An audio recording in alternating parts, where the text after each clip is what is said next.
नमस्कार साथियों, मैं अनु चौधरी एक बार फिर से आप लोगों के समक्ष अपनी नई कहानी, हमारी श्रृंखला मेरी ज़िंदगी की कहानी में। लेकिन आज कहानी में एक नया मोड़ है। हम अपना एक सेगमेंट शुरू करने जा रहे हैं जिसका नाम है कलम के कलाकार। और हमारी पहली कलम की कलाकारा हैं जो कि बहुत विशेष हैं, सीमा जी। सीमा जी बहुत-बहुत स्वागत है आपका। जी, बहुत-बहुत धन्यवाद। आज आपने मुझे आमंत्रित किया, इसके लिए आपका बहुत-बहुत स्वागत और धन्यवाद। बहुत आभार, बहुत अभिनंदन।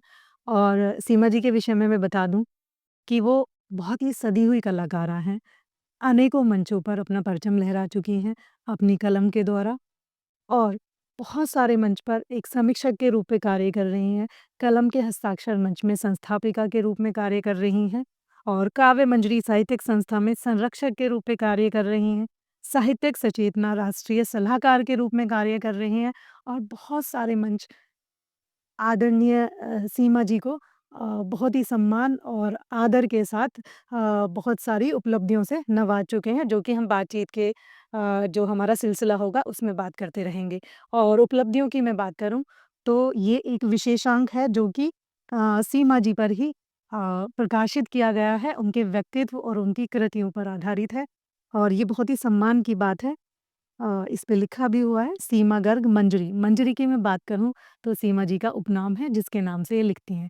तो चलिए बातचीत का सिलसिला शुरू करते हैं सीमा जी से। जी।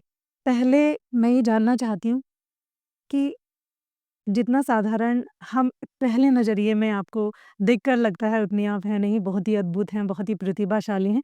तो आपकी जो ये यात्रा है वो कहाँ से शुरू हुई? आपका परिचय? जी, मैं मूलतः मेरा जन्म गाँव मुडाली में हुआ और सीधे-साधे मेरे पिता व्यवसायी थे। मावे का व्यापार था मेरे पिताजी का। लेकिन उनके संस्कार बहुत उच्च थे और वो हम सबको पढ़ा-लिखा करके बहुत अच्छा इंसान, नागरिक बनाना चाहते थे। तो उसके लिए मेरे जन्म के बाद मेरे पिताजी मेरठ में आकर बस गए। मुडाली से हम लोग मेरठ में आ गए और जब मेरे भाई-बहन मुझसे बड़े हैं, 2 बहनें और 1 भाई हैं मेरे। भाई मेरे डॉक्टर ए.आर. गोयल हैं, मेरठ के ही हार्ट एंड चेस्ट के फिजिशियन हैं, विशेषज्ञ हैं और भाभी मेरी डॉक्टर रीना गोयल हैं, वो भी जच्चा-बच्चा की हैं और यहाँ रेलवे रोड पे दोनों का उनका क्लिनिक है। तो जब मेरे भाई-बहन जाते थे, दोनों बहनें भी बहुत सेटल हैं, अपना मज़े से ज़िंदगी जी रही हैं वो भी। तो जब वो पढ़ने के लिए जाते थे तो मैं उनको देख के रोती थी कि मुझे भी जाना है। जी। लेकिन तब 5 साल के बच्चे को बिठाते थे स्कूल में, इसलिए मुझको वहाँ लिया नहीं गया, दाखिला नहीं मिला। लेकिन पढ़ने की लगन मेरे को शुरू से ही थी, पढ़ना-लिखना मुझे बहुत अच्छा लगता था और जब मेरा दाखिला हो गया तो उसके बाद नाटक में, डांस में जी। मुझे प्रतिभा करने का अवसर मिला और साथ में अवार्ड भी मिले और वहाँ से फिर एक तरह से नवीन ज्योति जली कि मुझे पढ़ना भी है और कुछ ना कुछ इस क्षेत्र में करना भी है। जी। तो ऐसे करते-करते मैंने स्नातक परीक्षा पास कर ली और ये उस समय का दौर था कि जिस टाइम में लड़कियों को जलाकर मारा जा रहा था। जी। तो हम पढ़ते थे और ऐसे भी काम करते थे कि भाषण, वाद-विवाद प्रतियोगिताएँ करते थे, डांस करते थे, नाटक करते थे। उस टाइम में दिमाग में ये रहता था कि हम छात्र-छात्राओं को कुछ करना चाहिए इसके लिए कि जो हमारी महिलाओं को, लड़कियों को जलाकर ससुराल में मार दिया जाता है, ऐसी लोमहर्षक घटनाएँ होती हैं, तो इनके खिलाफ हमें आवाज़ उठानी चाहिए और उसी जोश में मैंने फिर इत्तेफ़ाक सामने से एक ऐसा रिश्ता आया कि मैंने वो बिना दहेज का रिश्ता स्वीकार कर लिया और स्नातक के बाद मेरी पढ़ाई की मंजिल ख़त्म हो गई और वैवाहिक जीवन की शुरुआत। शुरुआत हो गई। तो स्नातक की मैं बात करूँ अगर कि बताएँ कि कौन-कौन से विषय दीदी आपके जी, मेरे पास हिंदी, संस्कृत और मनोविज्ञान थे और हिंदी में मेरे उस टाइम में अब से 40-45 साल पहले 72 नंबर थे, जिसके लिए हमारी जो प्रधानाचार्य जी थीं, जी। उन्होंने पीठ थपथपाई और मेरे को काफ़ी वहाँ अवार्ड भी मिले और हम जो हमारी सहेलियों की टीम थी, हमने मिलकर वहाँ एक प्रदर्शन किया था लल्ला को ब्याह, जी। हास्य नाटिका थी जी। काका हाथरसी जी की। तो उसको हमारी राज्य मंत्री उस टाइम राम दुलारी सिन्हा जी थीं, वो भी हमारे कॉलेज में आईं, स्माइल कॉलेज में और उन्होंने भी उसको देखा और हमारे नाटक को देखकर इत्तेफ़ाक से उसमें मैंने मुनीन जी का किरदार निभाया था। जी। तो मेरा नाम तब से मुनीन जी ही पड़ गया था कॉलेज क्या के बात है! इसका मतलब ये है कि बहुत अच्छी कलाकारा कलम की कलाकार नहीं, बहुत अच्छी मतलब एक्टिंग भी आप करती रही होंगी। जी, बिल्कुल। तो बहुत सक्रिय स्टूडेंट आप रहीं। जी। तो कहीं मतलब बहुत आसानी से मान गई शादी के लिए कि या फिर कुछ विरोध किया? नहीं, नहीं, नहीं, बस घरवालों ने ये कहा देखो जैसे तुमको ठीक लगे। पर हाँ। मेरे दिमाग में तो उस समय जुनून ये था ना कि दहेज के खिलाफ ही करना है कुछ। हाँ, तो आपको लगा अपॉर्च्युनिटी मिली है। हाँ, जो दहेज नहीं लेगा मुझे उससे शादी करनी है। तो दिमाग में और कुछ था नहीं, बस वही एक जुनून था कि बिना दहेज वाला काम हमें करना है। जी, जी। तो अब मैं ये कहना चाहूँगी कि आप इतनी एक्टिव थीं, तो उसमें आप ये श्रेय किसको देना चाहेंगी? कहाँ से आप में इतनी प्रतिभा आई कि आपकी अगर बहन-भाई की बात करें तो वो डॉक्टर हैं, तो कहीं न कहीं साइंस के प्रति रुझान रहा होगा। आपके सब्जेक्ट रहे मनोविज्ञान रहा, हिंदी रहा, तो आपका प्रिय विषय इनमें कौन-सा था? हिंदी और संस्कृत। हिंदी और संस्कृत, तो इसमें बहुत ज़ाहिर-सी बात है कि बहुत अच्छी आप रही होंगी। तो आपके टीचर्स के बारे में कुछ ज़िक्र करना चाहेंगे? हाँ, टीचर हमारी डॉक्टर प्रेमवती जी थीं जी, और डॉक्टर गीता जी थीं। तो बहुत प्यार करती थी वो मुझे और मुझे भी वो बहुत अच्छी लगती थी। पता नहीं कहीं न कहीं हिंदी की टीचर्स से मेरा ज़्यादा संपर्क रहा, ज़्यादा स्नेह रहा और हिंदी मुझे बचपन से ही बहुत प्यारी लगती थी। हिंदी की कविताएँ मिनटों में ऐसे ही याद हो जाया करती थी उस समय में और पढ़ने का शौक इतना था कि जैसे अगर मैंने समाचार पत्र नहीं पढ़ा है और घर की ज़िम्मेदारियाँ हैं, तो 2-3 दिन के समाचार पत्र इकट्ठे कर लिए और रात को सबको सोने के बाद उनको पढ़ के निपटाया। तो आपको पढ़ना अच्छा लगता पढ़ना अच्छा लगता है और आज भी लगता है। है। जी। मेरे पास सारे उपनिषद, पुराण सब मिलेंगे। ये सब पढ़ चुके हैं आप। चलिए बहुत अच्छी बात है। तो मैं ये जानना चाहूँगी दीदी कि जैसे आपने कहा कि पढ़ना बहुत अच्छा लगता था, तो ये तो रहा एक पढ़ना कि चलो पढ़ने वाला है, लेकिन साहित्य की तरफ आप जाएँगी या एक साहित्यकारा आपके अंदर जन्म ले रही है, पनप रही है, ये एहसास आपको कब हुआ? जी, ये ऐसा था कि मैं अपने कॉलेज टाइम में मॉनिटर थी। जी, तो उस टाइम में जो क्लास के मॉनिटर थे, शायद से 6-7 में रही होंगी, तो उनको ये काम मिला था कि आपको पत्रिका के लिए लिखना ही है, कुछ भी लिखें आप।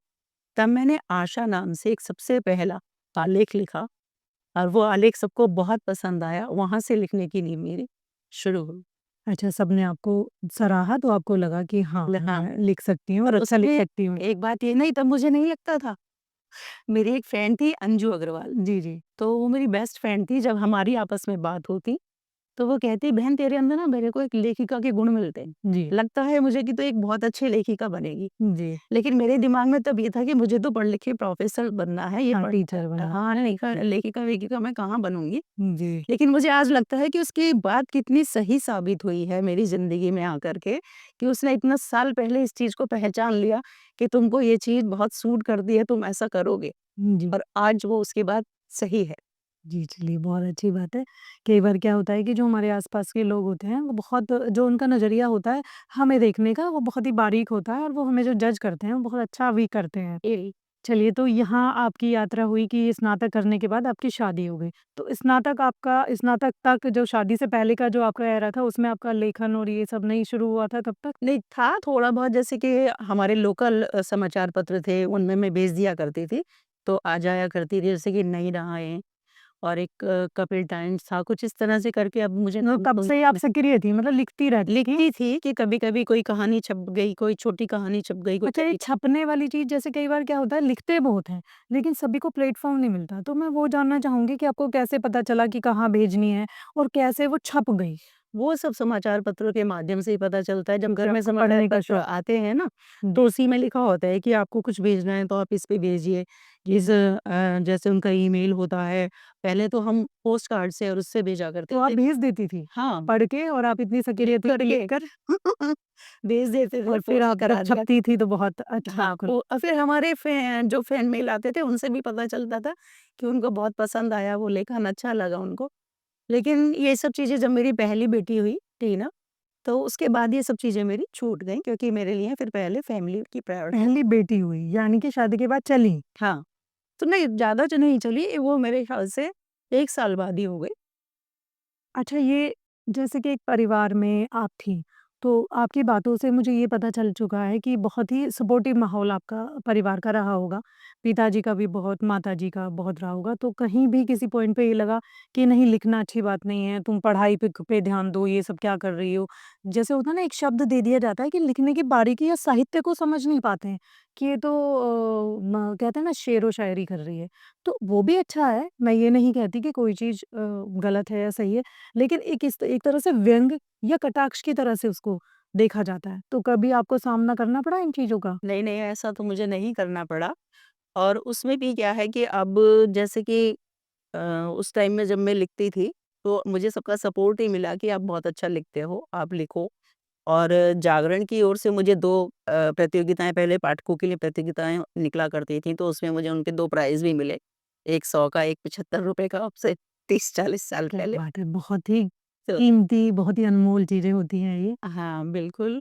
और अच्छा लगा ये देख कर के कि चलिए वहाँ तक नाम पहुँचा और कुछ आया। भले ही वो चाहे 5 पैसे ही क्यों ना हो, लेकिन वो एक बिल्कुल, उपहार प्रोत्साहन के मिलता तौर है। पे होते हैं, तो अच्छे बिल्कुल, लगते हैं। प्रेरणा मिलती है, प्रोत्साहन मिलता है, आगे बढ़ने के लिए एक मिलता है कि भई हम कुछ अच्छा कर रहे हैं और हमें जो है इसके लिए पुरस्कृत किया जा रहा है। ये पूछने का जो प्रश्न पूछने का मेरा था दीदी अपने व्यूअर्स के लिए भी कि आज भी वो चीज़ें चली आ रही हैं, कि आज भी ना एक दौड़ चल रही है, कि बच्चों के लिए एक ही क्षेत्र मतलब 1-2 क्षेत्र हैं कि भई आप डॉक्टर बनिए, नीट का एग्ज़ाम करिए और इंजीनियर बनिए और आपको टेक्नोलॉजी की तरफ जाना है, ये जाना है, तो साहित्य ना कहीं छूट रहा है। तो वही चीज़ें मैं लाना चाह रही थी कि साहित्य से कितनी चीज़ें हैं, कितनी सारी प्रॉब्लम्स हैं जिनको हम साहित्य के ज़रिए दूर कर सकते हैं। बिल्कुल, बहुत ही सहज और शांत जिसकी शांति की जिसकी हम तलाश कर रहे हैं, वो साहित्य में हमें ऐसे ही मिल जाती है। बिल्कुल। सिर्फ़ उस तरफ रुख करने की अ, बात है। क्या है कि जैसे कहते हैं साहित्य समाज का दर्पण है। जी, बिल्कुल। तो जो एक लेखक है और कलमकार है, वो अपनी कलम के ज़रिए से पाठकों के हृदय को उद्वेलित कर सकता है। उसके भाव और उसके शब्द ऐसे होते हैं कि पढ़ने वाले के दिल पर ज़रूर असर डालते हैं। जी। और ये हम चाहें अपने आप करना तो शायद से नहीं होता। जी, बिल्कुल। बताऊँ इसका मैं अपना एक संस्मरण बताती जी, हूँ। अभी मैंने पिछले साल खिल उठे गुलाब उपन्यास लिखा। जी। उस टाइम जब मैं उपन्यास लिख रही थी तो बहुत बार 4 बजे आँख खुल जाती थी। और जब मैं उसका एपिसोड लिखने बैठती थी तो बहुत बार मैं कोशिश करती थी लिखूँ, लिखूँ, लिखूँ, लेकिन जो मैं चाहती थी वो लिख ही नहीं पाते थे। और कितनी बार ऐसा होता था कि माँ शारदा की कृपा होती थी, शब्द झड़ते चले जाते थे और 2-2 एपिसोड एक बार में लिखे जाते थे। हुँ। तो ये मैं कह सकती हूँ कि ये सब माँ शारदा की कृपा से ही हम कर पाते हैं। बहुत बार कोशिश करने पर भी नहीं होता। बिल्कुल, कि ये आता ही है, स्वतः आता है और ये बहुत ही स्वाभाविक प्रक्रिया है। इसको प्लान करके या नियोजित नहीं, करके हम नहीं लिख सकते। नहीं कर शब्द भी नहीं आते हैं और कहते हैं कि कलम का जो जादू है वो चलता भी नहीं है। और जब हम कोई गीत लिखने बैठते हैं तो बहुत बार ऐसा होता है कि 4 पंक्तियाँ हमारी 5 मिनट में बन जाती हैं और बहुत बार ऐसा होता है पूरा दिन लग जाता है जो हम चाहते हैं वो नहीं वो भाव नहीं आता है। नहीं आता। हाँ, कहीं न कहीं शब्द जो हैं वो हमारा